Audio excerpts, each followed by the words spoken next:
तो पहले तो भगवान ने पिछले श्लोक में ये कहा भाई संयोगजन्य सुख है, इस सुख को भोगने वाला दुखों से नहीं बच सकता। तो अब सुखी कौन होता है ये बता रहे। इस शरीर के छूटने से पहले ही जो जो मनुष्य काम क्रोध से उत्पन्न होने वाले वेग को सहन करने में समर्थ होता है, वह वास्तव में योगी है और वही सुखी है। शक्नोति है विय सोढ़ुम प्राक शरीर विमोक्षणात् काम क्रोधोद्भवम वेगम स युक्त स सुखी नरः। अब ये तो हम सब के अनुभव की बात है। अब यहाँ काम और क्रोध दो शब्द लिए हैं भगवान ने, लेकिन अगर एक ही शब्द हम लें काम, तो ये कामना है, इच्छा है। चाहे आप इसको किसी भी रूप में ले लें, चाहे वो धन की इच्छा है, चाहे वो मान की इच्छा है, चाहे बड़ाई की इच्छा है, और चाहे वो स्त्री पुरुष से संयोग से होने वाले काम रूप की बात की जाए, सब एक ही है। इच्छा मात्र को ही यहाँ काम कहा गया है। और इच्छा में जो बाधा देने वाला है उस पर क्रोध आता है। अगर सामने वाला बलवान है तो वही क्रोध की जगह भय उत्पन्न हो जाता है। लेकिन वास्तव में ये काम है, यही मनुष्य का वैरी है। ये भगवान ने तीसरे अध्याय में ये बात अर्जुन के पूछने पर कही है कि भाई ये कौन है जो मनुष्य को न चाहते हुए पाप में लगा देता है। तो कामेश है। तो ये इस बात को जानते हुए भी हम कामना को छोड़ते नहीं। तो अगर ये रहेगा तो दुख से भी नहीं बच सकते, क्योंकि ये कामना ही दुख का मूल है। तो किसी ने शरणानंद जी महाराज से पूछा, महाराज सुखी कैसे हो? तो कहा कि कामना छोड़ दो। किसी ने पूछा, महाराज दुख कैसे मिट सकता है? तो कहा कि कामना का त्याग कर दो, फिर सुख ही सुख है, दुख है ही नहीं।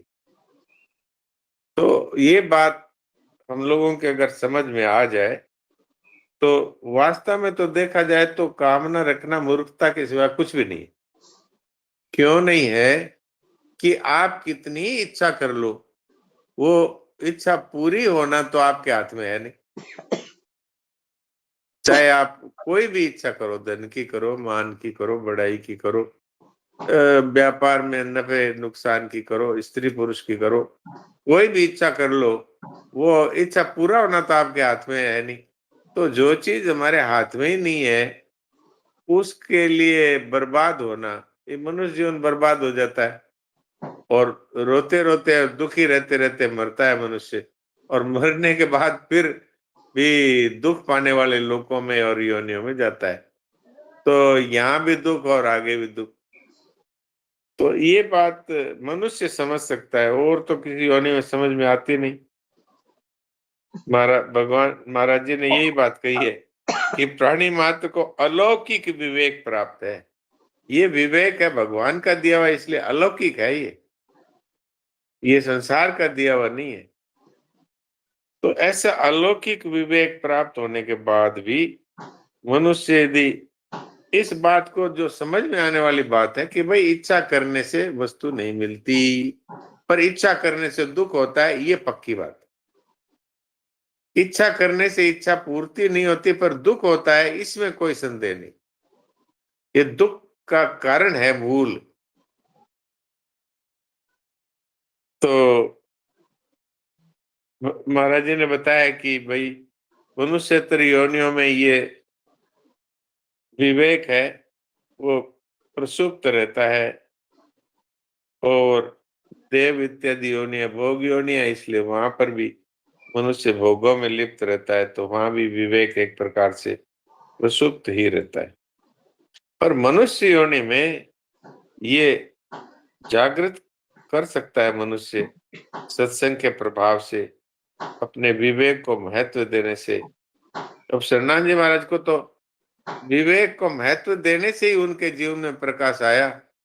अब शुरू में उनको सत्संग मिली, ऐसा कहीं लेख मैंने पढ़ा नहीं, क्योंकि 10-11 साल की उम्र में आके चली गई थी। तब तक बालक में कितना, बालक को कितना सत्संग मिला होगा। और सुनने में आया कि उनके पिताजी आर्य समाजी थे, तो कुछ सत्संग मिला होगा, लेकिन उनके विवेक जो है उसका उन्होंने आदर किया कि मेरे जीवन में दुख क्यों आया और क्या कोई ऐसा जीवन है जिसमें दुख ना हो। तो ऐसे यदि हम, अब तो हम विचार कर सकते हैं, हमें तो मनुष्य जीवन तो मिल गया और सत्संग भी मिल गया, और इस तरह से एक एक बात को खोल करके महीन से महीन बात को समझाने वाली ये साधक संजीवनी मिल गई, और आपस में विचार विमर्श के लिए वो साधकों का संग भी मिल गया। तो फिर अब हमको तो इसका गंभीरता से विचार करना है। महाराज जी ने यहाँ मूल बात एक कही है, वो बहुत ही हम लोगों के लिए समझने लायक है। वो ये है कि ये जो कामना है ये उत्पन्न कैसे होती है। तो संकल्प प्रभुवान कामान, छठे अध्याय के 24वें श्लोक में ये बात कही है भगवान ने, कि पहले स्फुरना होती है, फिर स्फुरना में मनुष्य उसको पकड़ता है, और फिर वो संकल्प होता है कि ये चीज अच्छी है, ये मिलनी चाहिए, तो फिर कामना उत्पन्न होती है। तो इसके उत्पत्ति स्थान पर ही इसको समाप्त कर देना चाहिए। अगर किसी साधक को काम पर विजय प्राप्त करनी है, तो जहां पर ये स्फुरना हुई वहीं पर ही इसको संकल्प न होने दे, बस। ये एक नंबर स्टेप है। और फिर दूसरा नंबर स्टेप तो वो है कि संकल्प उत्पन्न हो गया, कामना पैदा भी हो गई, तो अब इसको वहीं पर ही रोक दे कि नहीं, कामना पूर्ति ये हमारे हाथ में नहीं है, और मैं साधक हूं, ये मेरा काम नहीं। तो यानी कि कामना उत्पन्न होने पर फिर उसका वेग ऐसा होता है कि मनुष्य के बस की बात नहीं रहती। इसलिए अंग्रेजी में कहावत है कि जब कली है तभी उसको तोड़ दो, वो फूल और फल बन गई तो फिर आप उसका कुछ नहीं कर सकते। तो nip at the time of budding, ऐसा अंग्रेजी में कहा है। वही बात महाराज जी ने यहाँ कही है कि यदि हमको सुखी होना है, तो जहां पर ये संकल्प उत्पन्न होता है, स्फुरना होती है पहले, उस स्फुरना में जब हमारी आसक्ति और आग्रह हो जाता है, तो वो स्फुरना ही संकल्प बन जाती है, और संकल्प से फिर मनुष्य विचार करने लगता है कि ये तो मिलना ही चाहिए, तो फिर कामना उत्पन्न होती है। तो एक नंबर की बात तो ये है कि संकल्प के समय ही इसको समाप्त कर दे, ये मेरा काम नहीं। तो संकल्प अर्थात वेग को तो उत्पन्न होना बाद की बात है, पहले संकल्प पे ही इसको समाप्त कर दे। और दो नंबर की बात ये, वेग उत्पन्न हो गया तो अब उसके अनुसार क्रिया न करे, बस। ये बात बहुत ही महत्वपूर्ण है साधक के लिए, और ये तो आप सब साधकों का अनुभव ही होगा भाई, कि एक बार वेग उत्पन्न हो जाता है तो फिर हमारा वश नहीं रहता। तो ये बात बहुत ही महत्वपूर्ण है जो आपकी सेवा में रख दी। अब करीब 10 ही मिनट बचे हैं, तो अब किसी का कोई प्रश्न हो तो वो करे। डॉक्टर साहब नारायण नारायण, प्रणाम नारायण, डॉक्टर साहब।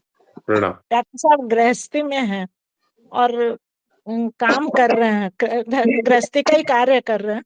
उस समय जी कोई मीन मेख निकालता है तो क्रोध वश में नहीं रहता, फिर वो क्या होता है कि जो आपने अभी बताया वो वेग में आ जाते हैं और कुछ भी बोल देते हैं, हाँ, तो उसको कैसे इसमें कंट्रोल करें? हाँ, इसमें भी मूल कारण तो काम नहीं है भाई। मैं बहू हूं और सास है जो मेरी बात में मीन मेख निकालती है, तो सास से हमारी ये कामना रहती है कि हम इतनी सेवा करते हैं, कभी तो सास के मुंह से ये निकले कि बहू बहुत अच्छी है, मेरी सेवा करती है। हम इतनी सेवा करते हैं, इसके मुंह से एक शब्द नहीं निकलता, और उल्टा मेरे कामों में मीन मेख निकालती है। तो मूल में तो हमारी ये कामना ही हुई कि वो हमारी सराहना करे, अथवा कम से कम हमारे कार्य में मीन मेख ना निकाले, तो ये भी तो काम नहीं है। उस समय तो सोचते कुछ भी नहीं है, पर वो अचानक ही वेग में आ जाते हाँ, हैं। वो अचानक इसलिए आता है कि हमने पहले से इसके ऊपर विचार नहीं किया। आज इसी क्षण से विचार करते हैं कि मुझे क्रोध नहीं करना है, पहले तो ये। दूसरा, इसके मूल में है जो कामना, मुझे किसी प्रकार की कामना रखनी ही नहीं है। कोई मेरी प्रशंसा करे, कोई मेरी निंदा करे, इससे मुझे कोई फर्क नहीं पड़ता, क्योंकि वास्तव में तो संसार में ऐसे आपको मौके आते ही रहेंगे, कोई प्रशंसा करेगा, कोई निंदा करेगा। तो अपने मन में इस तरह की कामना को ही उखाड़ करके फेंक दें कि हमें किसी से कोई प्रशंसा नहीं चाहिए। वास्तव में प्रशंसा की चाहना है, वही तो मीन मेख निकालने वालों के प्रति क्रोध लाती है। या इस तरह की कामना है कि कोई प्रशंसा करे ना करे, कम से कम मेरे काम में कोई कमी ना निकाले। ये जो कामना है, ये कामना हमको छोड़नी है। यानी कामना किसी भी प्रकार की नहीं रखेंगे तो किसी की ताकत नहीं है हमें गुस्सा दिला दे। पर कामना रहेगी तो हमारी भी ताकत नहीं है कि हम गुस्सा ना होए। जी। जी जी, नारायण नारायण, प्रणाम डॉक्टर साहब। जी, तो ये प्रणाम। वेग को सहन करना क्या, मतलब उस टाइम चुप रहे हैं क्या, या ये पहले हाँ विचार करना है? अभी हाँ, जैसे नहीं नहीं, वो पहले विचार तो करना ही है। हाँ ये तो एक नंबर की बात तो यही है कि आज से मैं किसी भी प्रकार का संकल्प ही नहीं करूंगा। कि फुरना के लेवल पे ही हटा दे।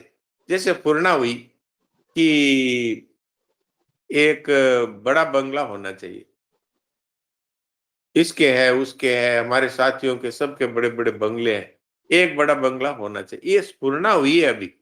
अब हमने इसको पकड़ लिया कि पैसे अपने पास है ही, बच्चों से कह करके कुछ पैसे और इकट्ठे कर लेंगे और फिर एक बंगला बनाएंगे। तो ये स्फुरना को हमने संकल्प का रूप दिया। तो यहाँ स्फुरना पे ही हटा दो कि कितने दिन रहना है, यहाँ से तो जाना है।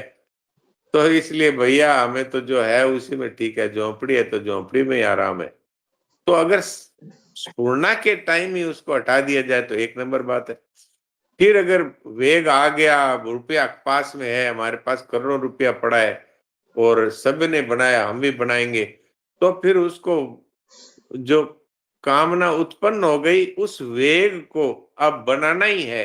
ये जो वेग आया इसको हटा दिया कि नहीं, ये साधक का काम नहीं है। तो ये डॉक्टर साहब, जी, एक बार पहले सुरेश जी से बात हो जाए फिर आप बोलना। हाँ सुरेश जी। नहीं नहीं, ठीक है। तो ये मतलब दूसरी आप कह रहे थे भाई, वो मतलब ये तो हो गया। दूसरा जैसे मतलब बाई चांस आ भी जाए तो उस टाइम मतलब चुप रहने की आदत डालें क्या? हाँ, चुप रहने का अर्थ है खाली चुप रहने से नहीं होगा। नहीं, या खाली शांत चुप रहे? रहने से तो बाहर से खाली रोक लिया, उस टाइम गुस्सा नहीं किया, लेकिन अंदर तो वो जो कहते हो वेग पड़ा हुआ है। चुप जी, रहने का अर्थ है कि हम उसके अनुसार कार्य नहीं करेंगे। ये है मूल बात। अच्छा अच्छा, बहुत बढ़िया बात। ये मूल बात है।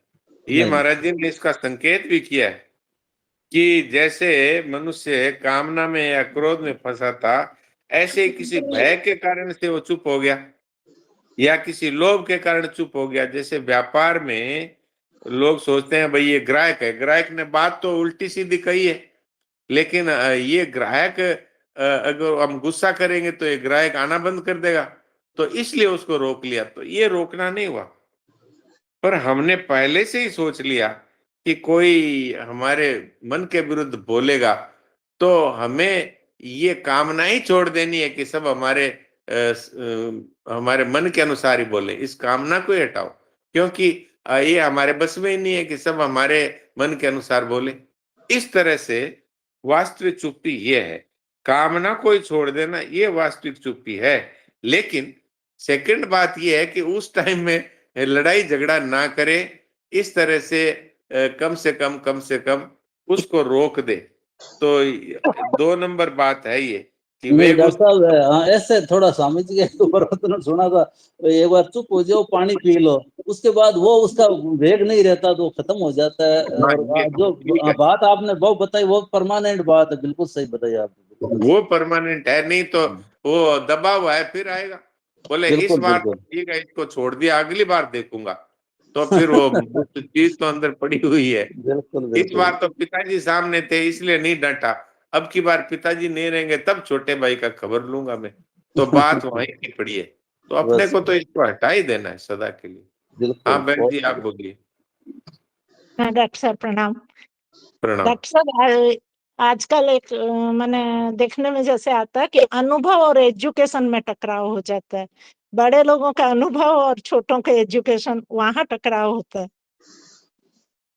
नहीं वहां टकराव इसलिए होता है कि एजुकेशन के ऊपर हमारे अभिमान है कि हम पढ़े लिखे हैं, और ये तो बूढ़े बडेरे हैं, पढ़ाई तो करिए 4th क्लास तक।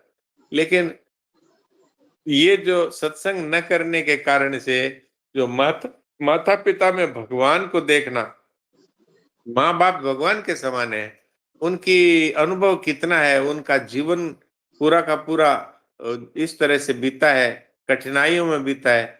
हमारी तरह एक बटन दबाते ही एसी चला के ठंडक में बैठे हैं, और एक बटन दबाते ही गर्मी चाहिए तो गर्मी मिल गई।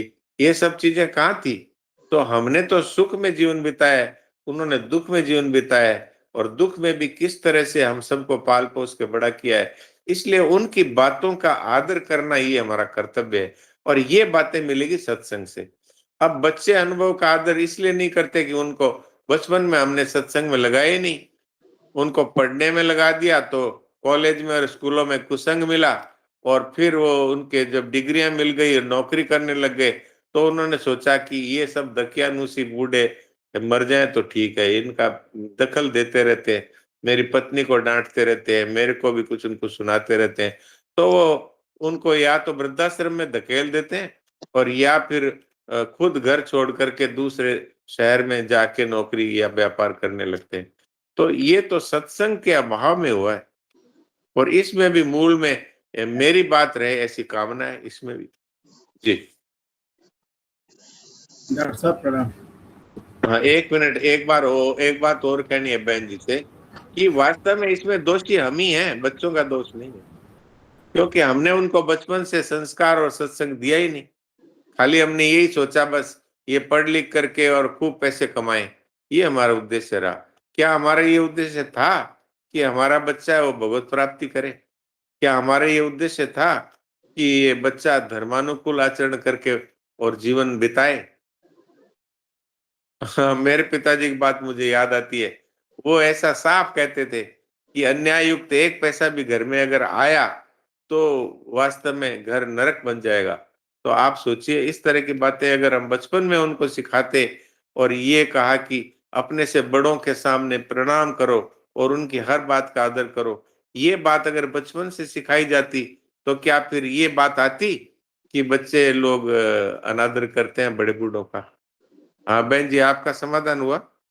नहीं डॉक्टर साहब, मैं तो अपना ही बता रही हूँ। बेटा अच्छा भी है, बहुत अच्छा है, आध्यात्मिक लाइन में भी है। पर जैसे अब हम लोग अभी पुराने थोड़े पूजा पाठ ये सब करते हैं, वो उसको ये सब दकियानूसी लगता है, आप और वो फिर बताइए, उसके कारण पूछता है। नहीं नहीं आपने उनको बचपन में सत्संग कराया ये बताइए। हाँ थोड़ा तो कराया, जितना अभी बस हम कर रहे हैं उतना तो नहीं, पर थोड़ा, थोड़ा करा। बस अब समझ गया मैं, थोड़ा कराया तो आपको थोड़ा ही आध्यात्म मिलेगा, ज्यादा आपको कुसंग का प्रभाव ही मिलेगा। नहीं वो तभी तो थोड़े आध्यात्मिक लाइन में ज्यादा है। मैंने आपने वो थोड़ा, रामकृष्ण। सुनिए आपने खुद ही कहा कि थोड़ा सत्संग कराया तो वो थोड़ा आध्यात्मिक मिलेगा, बाकी वो अभिमान तो उनमें रहेगा, सच्चा सत्संग मिला ही कहाँ? आप क्या समझते हैं रामकृष्ण मिशन में सच्चा सत्संग मिलता है? मेरा देखा हुआ है, मैं बंगाल में रहा हुआ हूँ, वहां क्या होता है अंदर में ये मुझे पता है। सच्चा सत्संग मिलता ही नहीं है बहन जी, ऐसी हालत है, देवताओं को दुर्लभ है, मनुष्यों की तो छोड़ दीजिए। और जितने बड़े बड़े मठ हैं, जितने बड़े बड़े आश्रम है, उनमें क्या सत्संग मिलता है ये हमारा अनुभव है, मैं जानता हूँ। वास्तविक जी सत्संग मिला ही नहीं।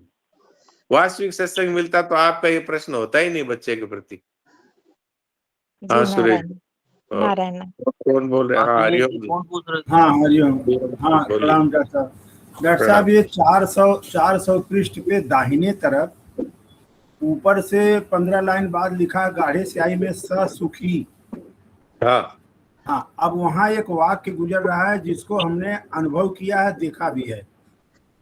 दूसरी बात यह है कि काम क्रोध के वेग को मनुष्य अपने से शक्तिशाली पुरुष के सामने भय से भी रोक सकता है।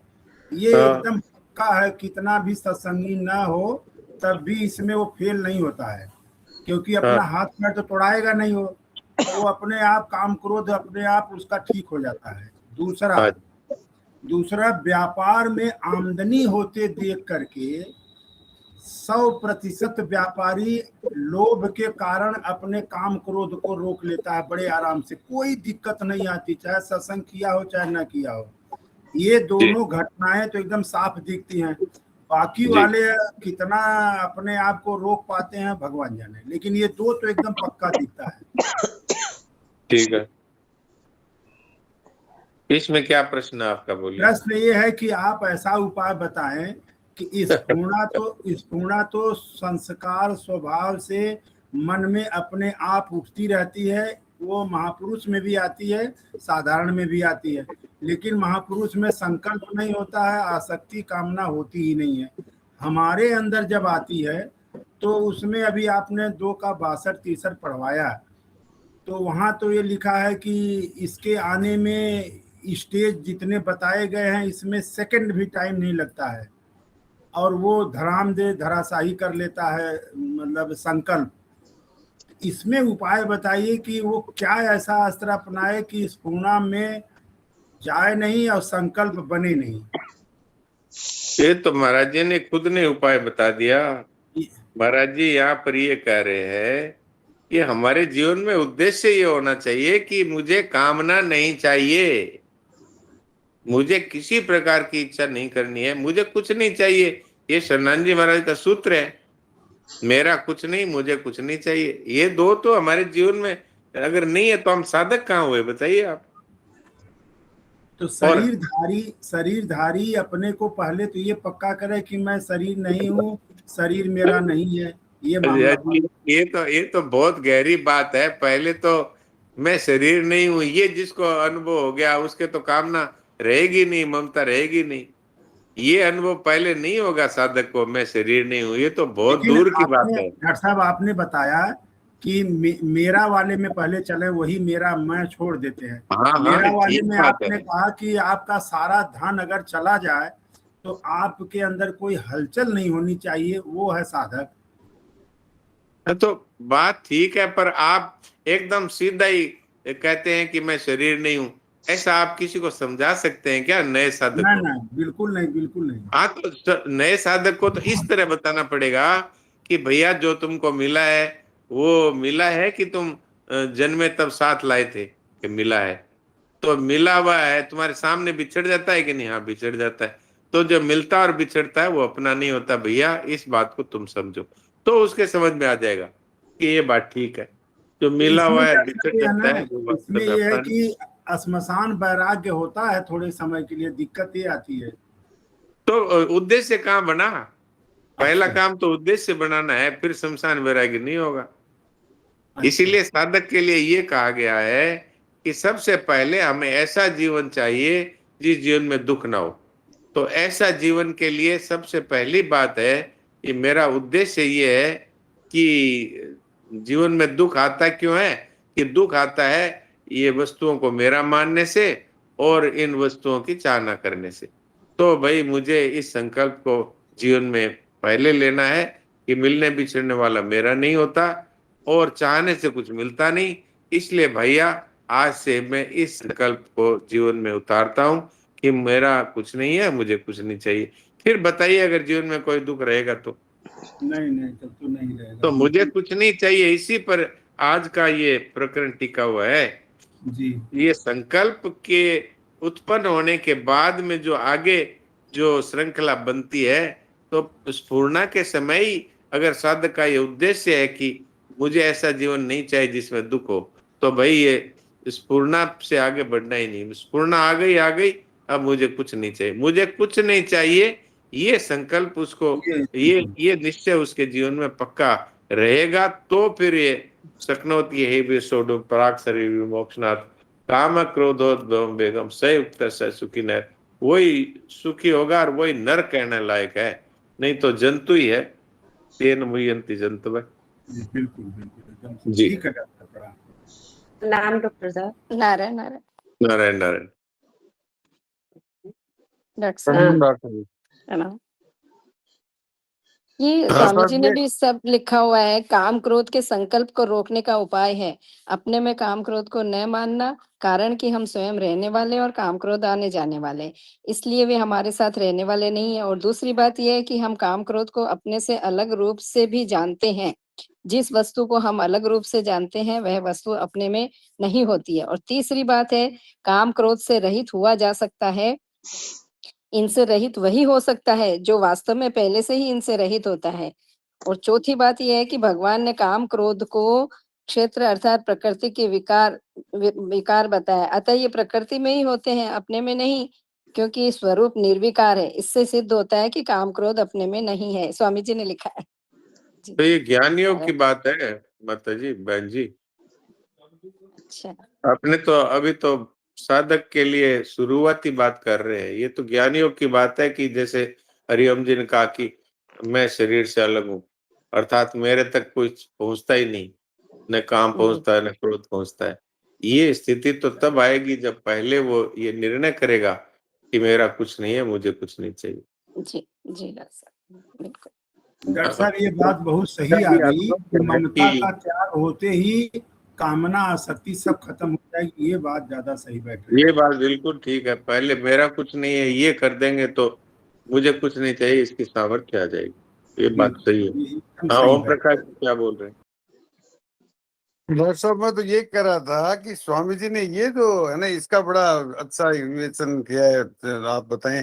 जैसे प्राक शरीर विमोक्षणात्, तो स्वामी जी ने हाँ चेतावनी दी है, ये भगवान ने तो दे दी। स्वामी जी स्पष्ट कह रहे हैं कि ये हाँ, जो ये बहुत कभी मृत्यु कब भी आ सकती है, हाँ हो किसी क्षण। इसलिए मरने से पहले ही इसको वो दोनों उपाय है ना, या तो संकल्प ही मत आने दो या फिर सहन कर लो, उसके क्रिया मत करो काम क्रोध कर, नहीं तो अन्य जो योनि मिल जाएगी ना उसमें ये संभव नहीं होगा। ये समझ में आया अब आप कैसा? ये मूल बात आपने पकड़ी है वास्तव में। प्राक शरीर विमोक्षणात्, हाँ ये शरीर छूटने से पहले कहा है, तो शरीर अगले क्षण ही छूट सकता है। तो इसका अर्थ हुआ अभी अभी इसको पहले इसको करना है। पहले ही का कोई भरोसा नहीं है, मृत्यु तो कभी आ सकती है, कोई भी दिन हाँ खाली नहीं है। हाँ, इसको पहले ही करना है कि मेरा पहले कुछ नहीं है, मुझे करना कुछ नहीं चाहिए, ये ये अभी होना संकल्प। चाहिए।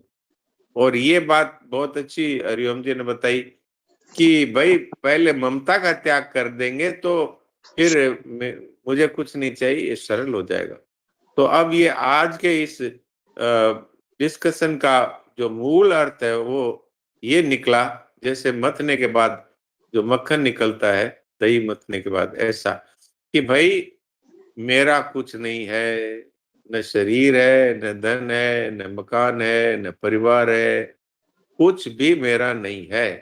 तो जब मेरा ही नहीं है तो फिर इसी जाति का और कुछ भी क्यों चाहिए? तो ये दोनों बातें बहुत सरल हो जाएगी। और जब कुछ नहीं चाहिए हो जाएगा तो फिर इस पूर्णा संकल्प बनेगी नहीं, क्योंकि संकल्प के बाद कामना उत्पन्न होती है और यहाँ पहले से उसकी जड़ ही काट दी। तो ये बातें अच्छी लगी। अब आप कोई विशेष बात कहना है तो बताइए सुरेश जी। नहीं डॉक्टर साहब, हाँ अच्छा कौन बोल रहे हो? हाँ, मैं तो ये पूछ रही हूँ इसकी रिकॉर्डिंग हुई है क्या? मेरे को तो आज वो बात बहुत अच्छी लगी कि जो हमें टोकता है, हमें बुरा लगता है, गुस्सा आ जाता है ना, वो खत्म हो जाएगी अगर मैं 2-3 बार रिकॉर्डिंग सुनूंगी तो। तो रिकॉर्डिंग भाई में सुविधा तो आपको अपने पास है, तो जो करना चाहे वो आप खुद ही कर लो, और ज्यादा समझ ना हो तो प्रीति जी समझ लो। देखो हम लोग तो नहीं कर रहे हैं इसको रिकॉर्डिंग। हाँ, प्रीति रिकॉर्डिंग करती है प्राय हाँ प्राय। तो और हाँ तो उनका नहीं नंबर भेज देता हूँ तो नहीं तो उनसे हर एक के मोबाइल में रिकॉर्डिंग की सुविधा है, हाँ हर एक जिसको की सुविधा सुनना है, है। वो कर लें, क्योंकि देखो सबको इतना टाइम नहीं बैठता है, तो ये सुविधा है तो वो अपने अपने कर ले, जैसे उनको पता ही है जैसे भाई बातें होती है। तो ऐसा आगे से अपने ध्यान रखना है। और अभी प्रीति जी से आप बात कर लेना, उनके पास हो तो ले लेना।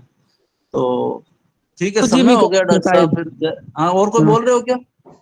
हाँ, नीतू जी भी करती है शायद रिकॉर्डिंग। नारायण नारायण नारायण डॉक्टर मैंने साहब। रिकॉर्डिंग एक बार यूट्यूब पे देखी थी तो मेरे को लगा सारी होती होंगी, तो मैंने भी एक दो बार बोला है कि रिकॉर्डिंग हमें अगर हो सके तो, और होती कैसे है हमें ये भी नहीं पता इस फोन में। हाँ तो वो प्रीति जी का नंबर आप उनसे समझ लेना, वो करते हैं ना, तो जो करते हैं उनको पता ही है, जैसे इसमें कोई ज्यादा वो दिक्कत नहीं है, आराम हाँ से। हाँ हाँ हाँ, इसमें ऑप्शन देख लेंगे। हाँ ठीक हाँ। है। जैसे सुरेश जी ने ये बात बराबर कही है और कहते भी हैं कि भाई पता नहीं कौन सेक्शन कौन सी बात हमको लग जाए और हमारा कल्याण हो जाए, तो इसलिए पता नहीं है कि अब जैसे ये बहन जी को ये बात बहुत अच्छी लगी कि भाई अगर कोई हमारे मीन मेख निकालते हैं तो हमें गुस्सा आता है, तो मीन मेख निकालने में गुस्सा क्यों आता है, तो इसका उत्तर इनको अच्छा लगा। तो अब ये कौन सी बात कब अच्छी अपने को लग जाएगी, इसलिए अपने खुद ही अपनी रिकॉर्डिंग का सीख लें बच्चों से, नहीं आता है तो, और रिकॉर्डिंग कर लिया करें और बाद में जब इच्छा हो तब सुन लो। और हमें जी जैसे कल वाली बात वो अभी मतलब इतनी वो दिमाग में बैठी हुई है, सद चर्चा और सत्संग का जो आपने विश्लेषण किया ना, वो बहुत ही हाँ, विलक्षण सत्संग और लगा, सत्चर्चा का बहुत विवेचन तो विलक्षण। मैंने आज भी ये प्रार्थना हाँ करी थी सुरेश जी से कि बहुत वो विलक्षण। सत्संग का जो अर्थ है शरणानंद जी महाराज ने बताया है उसको डाल दिया जाए, अगर हाँ संजीवनी हमने वो पढ़ा तो है, मैंने डॉक्टर साहब जब हमने पढ़ आपका लिया। आया ना, मैं तो उसी टाइम ही डाल दिया था, ग्रुप हाँ में हाँ डाला हाँ हुआ है। अच्छा बहुत डाल अच्छे, दिया तब बहुत ठीक। हाँ, मैं तो उसी सब टाइम ही डाल दिया था, आपका आया था ना, तो उसके थोड़ी देर बाद मैंने देखा था और देखते ही डाल दिया था, मैंने कहा ठीक है। और हाँ डॉक्टर जी जी साहब डाल तो दिया गया, लेकिन उसकी आखिरी 3 लाइन जो है बहुत विवेचन की आवश्यक है, वो आपको मौका निकालना पड़ेगा। तो आखिरी आप तीन कल बात लाइन चलाइएगा, आज तो समय हो गया। जी ठीक है, जयकारा लगाएं। नारायण जी नारायण डॉक्टर साहब, 1 मिनट, एक बात पूछनी थी। हाँ बोलिए। आपने बताया जी, आपने सत्संग दिया क्या, तो घर में तो सत्संग चलो कृपा भगवान की होती है तो मिल जाता, बच्चों को बाहर भेजना पड़ता है। वो जो भगवान की ये माया फैली हुई है, वो 7वें अध्याय का श्लोक है, तो हम पार करना मुश्किल है मेरी माया को, तो उसका क्या करें। बाहर से रोज एक नई बात, 3 साल की पोती है, वो भी एक स्कूल से नई बात सीख के आती है, उसका समाधान। उसका समाधान है उनको वास्तव में घर में सत्संग कराइए। रोज शाम को एक नियम बना लीजिए कि भोजन के बाद में 15 मिनट के लिए, और शरणानंद जी महाराज की स्वामी जी महाराज की पुस्तक कल्याणकारी प्रवचन उन बच्चों से ही पढ़ाइए, बोले तुम पढ़ पढ़ के सुनाओ हमको, तो चाहे 3 साल के हो, चाहे 5 साल के हो, चाहे 20 साल के हो, तो रोज शाम को घर में 10 मिनट 15 मिनट सत्संग का कार्यक्रम पढ़ने का बच्चों से रखवाएं और फिर 5 मिनट का कीर्तन करें, तो उनके ऊपर असर आएगा। हमारे जीवन में तो इसका बड़ा लाभ हुआ है, हमारे माता पिता ऐसा ही करते थे। जी पहले इतनी माया नहीं फैली हुई थी डॉक्टर साहब, अब ज्यादा फैल गई। अब नारायण। कुसंग हो गई ना चारों तरफ। मोबाइल। अब ये ये मोबाइल है, मोबाइल ये हो गए। कुसंग का एक बहुत बड़ा साधन हो गया। छोटे छोटे बच्चों में ऐसी ऐसी गंदी वो पिक्चरें वो देखी हुई है उनकी कि क्या बताएं, हम कहने में भी शर्म आती है। नारायण। तो नारायण। सुरेश जी जय हाँ बोलाओ। तो अब समय ज्यादा हो गया, जय बोल होते हैं।